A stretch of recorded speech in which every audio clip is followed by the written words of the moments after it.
This is Long Beach Radio. Good morning, West Coast. And it is shortly after 9 o'clock. If you've been tuned in the last couple of weeks, you've been expecting to hear from one of the candidates in either Tofino or Ucluelet's upcoming municipal election. And today is no different. I have Duncan McMaster sitting in the chair next to me. He's running for council in Tofino. And I guess we'll just get into things in the usual way. Duncan, why don't you introduce yourself in the way you see fit and let people know a little bit about how they might recognize you in the community or how you came to be out here, however you'd like to tell kind of your backstory. Okay, thanks, Jeff. It's great to be in the office with the best view in Tofino. As Jeff mentioned, my name's Duncan McMaster and I'm running for council.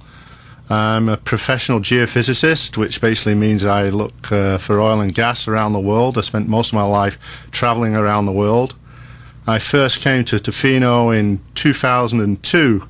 I was a member of a chef society in Calgary at the time when I owned a restaurant with my wife in a place called Bragg Creek, and we brought in a chef from the Wickaninnish Inn who told me if you like small town living you should take a look at Tofino. So we came out in 2002 in the winter, and 6 months later I was up to my neck in a swamp in Gabon covered in leeches, wondering what am I doing here, and we started working on how to get to Tofino.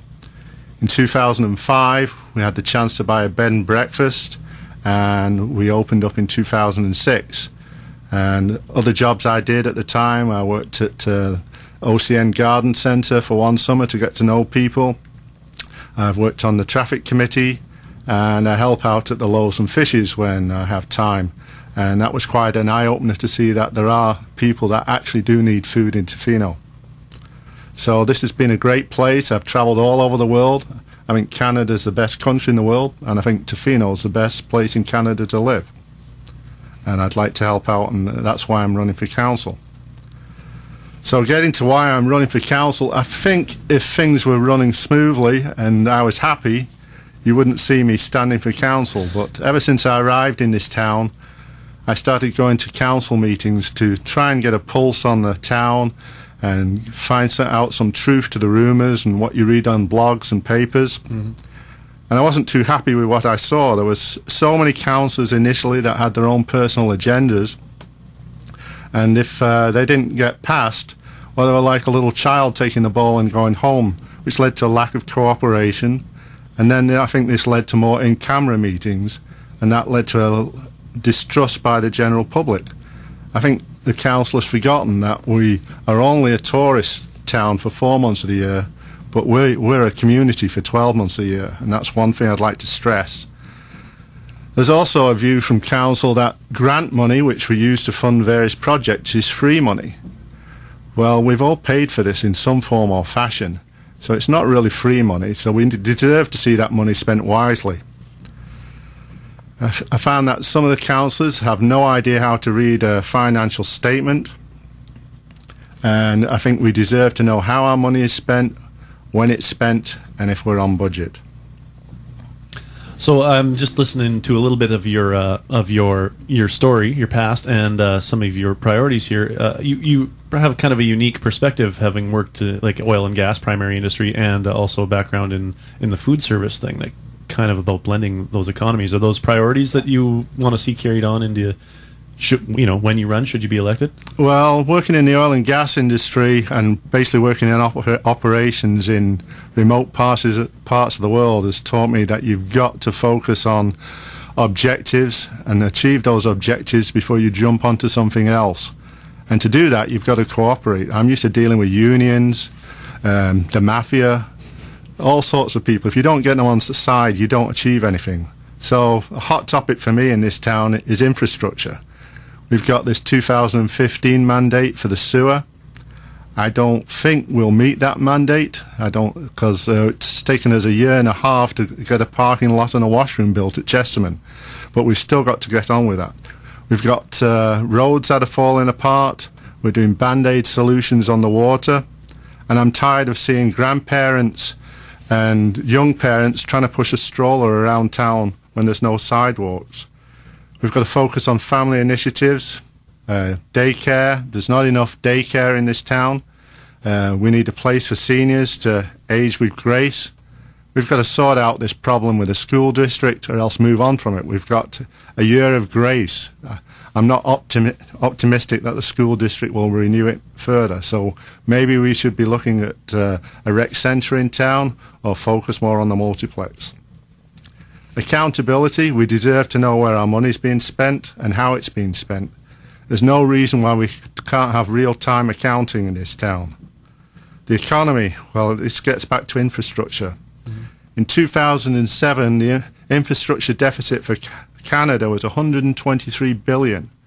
In 2020, it's $400 billion, and $2 trillion in 50 years.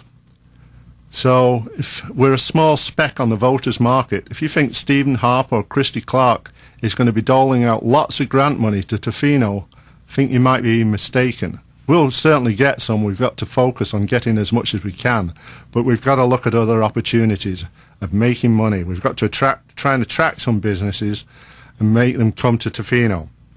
We also have to get in the business market. I travel around Norway, and every small town has its own hotel. It's not the most palatial place in the world, but they use it as a training ground for staff, and it brings in some income. That's just one idea. I'm not saying we should go with it, but we've got to look at opportunities like that. Maybe we should set up a hub for small businesses where they can share facilities, get started. Most small businesses fail in the first 12 months. Let's give them a help to get going. I think I was watching TV the other night, and I was watching the commercial for Dyson vacuum cleaners, and James Dyson, the inventor, finishes the commercial. He says, solve the obvious problems others choose to ignore. I think our mantra should be, let's stop ignoring the obvious problems and work on solving them. All right. Sounds pretty... Do you have pretty defined notes there? You had a lot to cover. Is there anything else that you'd like to get around to here? Oh, I could talk for a long time. I'd encourage people to go on my blog where they can see the mandate. There's lots of problems in Tofino. Again, well, I think everybody has their own agenda, but once you get on council, you have to represent the majority of the town. And they might not necessarily agree with you, but we should be all in this together and working together. We're not elite just because you get elected to council. You mentioned the blog. What's the website if people want to check that out? dwmcmaster.blogspot.com. All right. Any other ways people can get a hold of you if they have further questions? Or they can phone me. I'm in the phone book. It's under my name, or it's Gold Cottage Bed and Breakfast. That's not a plug for the bed and breakfast. And they'll often see me on the beach walking with 2 border terriers, and just stop by anytime you want. Pop in for a coffee, that's fine. All right. Well, thanks for popping in here this morning, Duncan McMaster. If you just tuned in for this interview, Duncan's running for council in Tofino, and, he will be looking for your vote on the 19th, or the advance votes take place today. We're finishing these interviews up with a song. This is Madness with One Step Beyond. You got a story as to why you selected this one? Yeah, well, I picked this song because I think, one, we want to step away from the madness we're in and apply some common sense.